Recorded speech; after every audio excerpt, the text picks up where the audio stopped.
Amados, hoje sobre evangelismo, voltando ao modelo da igreja primitiva. Olha só, muita importância para os nossos dias. Vamos discorrer sobre Atos 2, os versos 42 ao 47. Modelo da igreja primitiva é o nosso fundamento. Vemos aí, amados, muitas mudanças e alguns princípios sendo deixados de lado. Vamos ver Atos 2:42. E perseveravam na doutrina dos apóstolos, e na comunhão, no partir do pão e nas orações. Amado, a igreja primitiva continua sendo o melhor modelo de aplicação dos princípios divinos na prática diária da vida cristã. A igreja atual não pode deixar de seguir o exemplo da igreja primitiva. A igreja primitiva é o padrão de todas as iniciativas, seja em que área for da vida eclesiástica, por sua contemporaneidade apostólica. Recebeu os ensinos de Jesus em sua primeira mão e deixou uma herança de valor incalculável para as gerações seguintes. Mesmo que a igreja de hoje esteja vivendo em um outro contexto, qual os métodos precisam ser reciclados a cada dia para acompanhar a velocidade das mudanças. Regenerar os princípios que norteiam a ação da igreja primitiva é praticar os afastamentos dos princípios. As estratégias que alteram e outras surgem no tempo. Hoje temos, por exemplo, páginas impressas, mídias eletrônicas, velozes meios de transporte e informática. E cada dia que passa, somos bombardeados com novas descobertas na área da comunicação. Cada igreja usa os recursos de maneira lícita para a evangelização. No entanto, princípios bíblicos que tiveram lugar na igreja primitiva são imutáveis. Tem caráter universal e que se aplicam às heranças culturais de todos os povos. Isso quer dizer que a mensagem do Evangelho não só modifica de acordo com as circunstâncias. Vamos ver outra coisa importante. A igreja primitiva dava ênfase à oração, uma prioridade da liderança. Quando se olha para a igreja primitiva, o que se vê são os líderes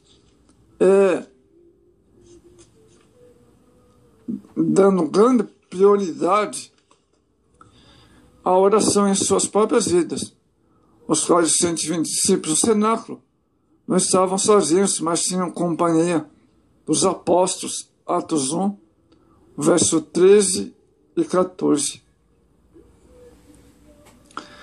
Infelizmente, no dia de hoje, amados, a atividade eclesiástica para os líderes é tão intensa que muitos deles se veem na contingência de mandar o povo orar enquanto ficam no gabinete cuidando dos problemas. Isso começa a ocorrer na hora de tomar a mesma medida dos apóstolos, por ocasião da restrição dos diáconos, e agir como Moisés, que descentralizou as ações administrativas. O líder no ministério precisa desvencilhar-se de certas amarras que tiram o seu tempo de oração. Uma prioridade da igreja A igreja, por sua vez, seguiu o exemplo de sua liderança. Perseverava nas orações. Diz o texto, referindo a todos os crentes primitivos: a prisão não pode reter Pedro, porque a igreja seguia seu exemplo. Fazia contínua oração. Atos 12, verso 1. Esse era de tal maneira conhecida do apóstolo que sua primeira iniciativa, após ganhar milagrosamente liberdade, foi encontrar-se com os irmãos na casa de Maria, onde muitos estavam reunidos e oravam. Atos 12, 12. Horário é básico para o êxito de qualquer iniciativa, inclusive no evangelismo, na obra missionária.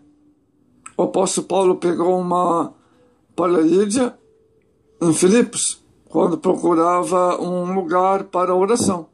Atos 16, 13. A oração e a evangelização andam juntas e é algo inseparável.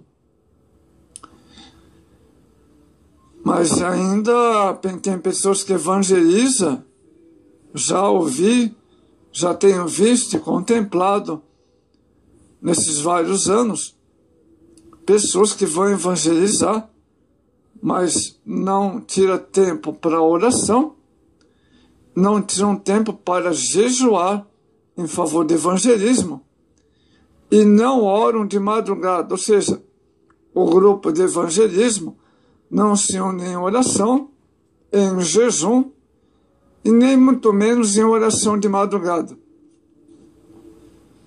Mas não é assim as coisas. Os princípios são outros. Envolvendo a igreja na batalha de oração. A oração é uma batalha. Havia visto o exemplo de Daniel, que esperou 20 dias diante de Deus, enquanto o inimigo tentava impedir que o anjo lhe trouxesse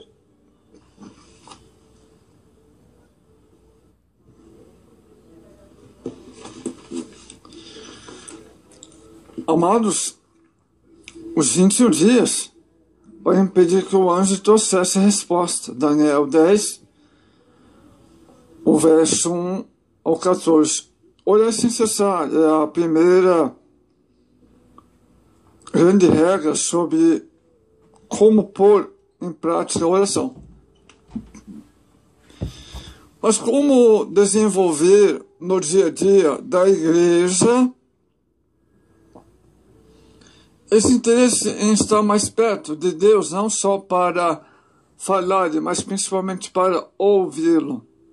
Muito bem. Cada crente pode ser orientado a tirar pelo menos 15 minutos diários em oração, apresentando ao Senhor situações específicas da sua obra. Uma boa maneira é usar um plano mensal de oração. Para receber, amados irmãos, não se deve ter uma disciplina de orar de 15 minutos a 30 minutos todo dia. A igreja pode manter, amados, uma sala parte para esse fim. Então, deve ter ali um ambiente para oração. Há também grupos de oração que podem se reunir em horários diferentes, de acordo com a agenda da igreja. Isso sem falar nas vigílias e outros meios que podem ser usados. Outra coisa importante que a igreja primitiva dava ênfase à palavra, prioridade à pregação. Desde as primeiras páginas do livro de Atos, a pregação ocupava um lugar predominante na vida da igreja primitiva. Ela é a ferramenta do trabalho do obreiro, e os líderes daquela época não hesitavam em usá-la. Ela esteve presente no de Pentecostes, foi ouvida pelas autoridades, serviu como arma para Estevão, quando este confrontou os religiosos de então. Enfim, a instituição dos diáconos foi também para que nos dias apóstolos dessem prioridade. Nós perseveraremos, né?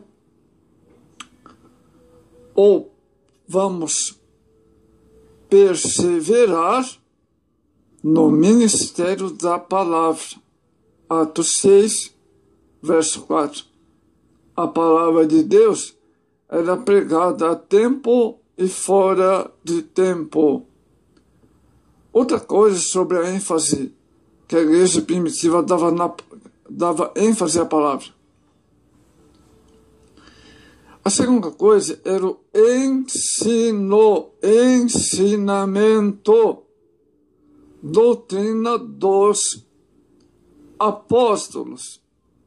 No texto bíblico básico, quer dizer que os líderes da igreja primitiva tinham o cuidado de ensinar todo o conselho de Deus.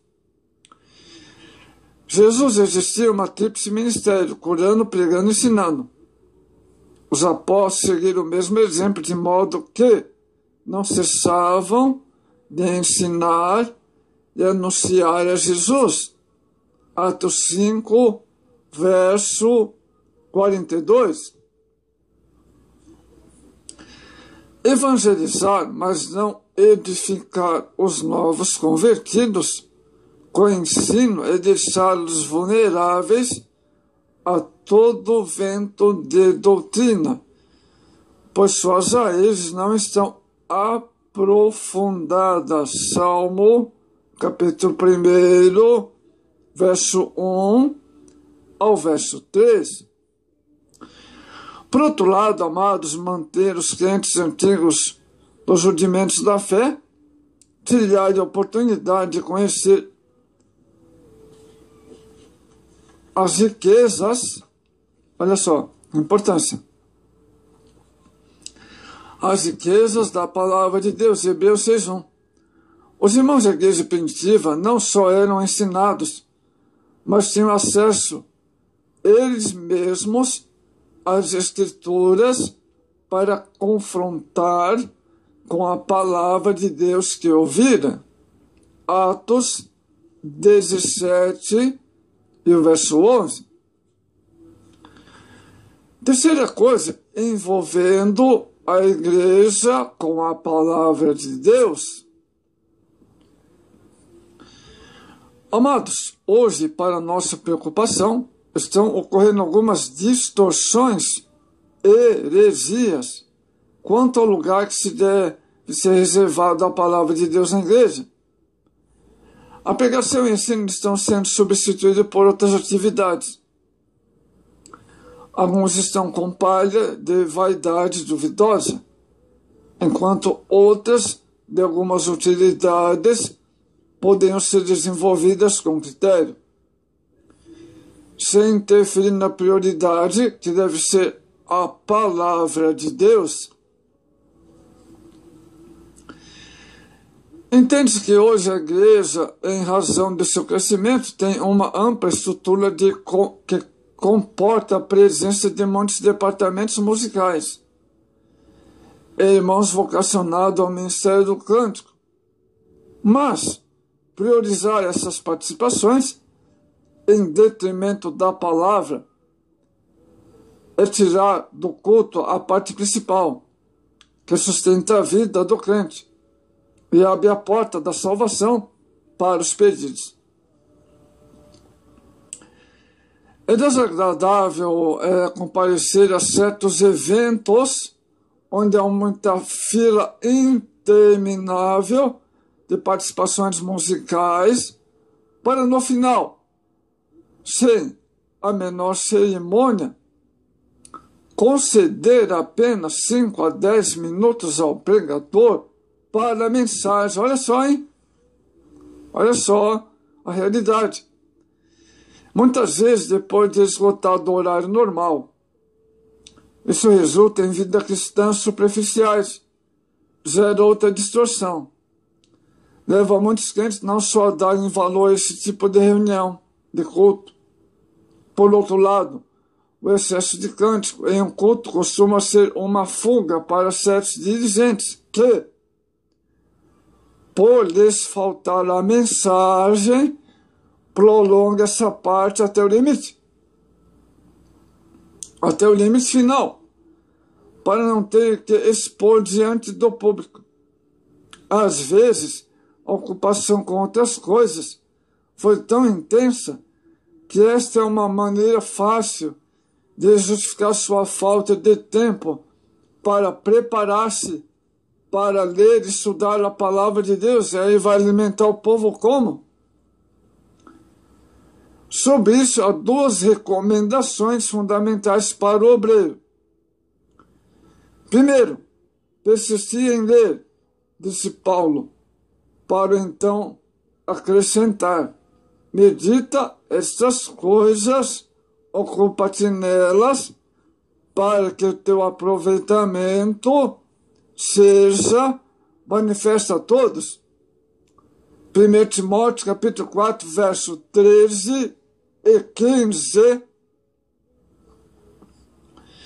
Mais tarde, o mesmo apóstolo advertiu: procura apresentar-se a Deus como obreiro aprovado, que maneja bem o quê? A palavra da verdade. 2 Timóteo 2,15.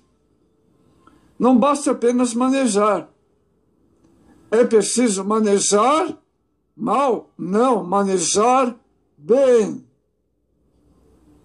Tem muitos que estão manejando mal a palavra de Deus. Vivem contando história, vivem falando ladainhas, coisas que não têm nada a ver com a palavra de Deus. É porque os tais não manejam bem a palavra, não se preocupam em estudar, não se preocupam em ler, não se preocupam em ver realmente o sentido do texto sagrado.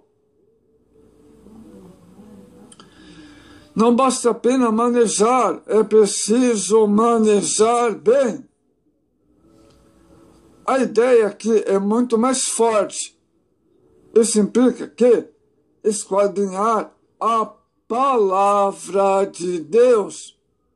Eclesiastes 12:9. Que tipo de alimento estamos oferecendo às ovelhas que estão sob o seu cuidado? As diretrizes, amados, é a palavra de Deus. É o retorno sistemático ao ensino da palavra, com uma série de atividades que dão ênfase à pregação, ao estudo da palavra. Assim fazia a igreja primitiva. Muitos não manejam a palavra de Deus porque não se esmeram. E os que manejam bem a palavra de Deus são muitas vezes até invejados pelos que são acomodados, porque os acomodados não querem saber de estudar a palavra, não se preocupam em fazer cursos bíblicos.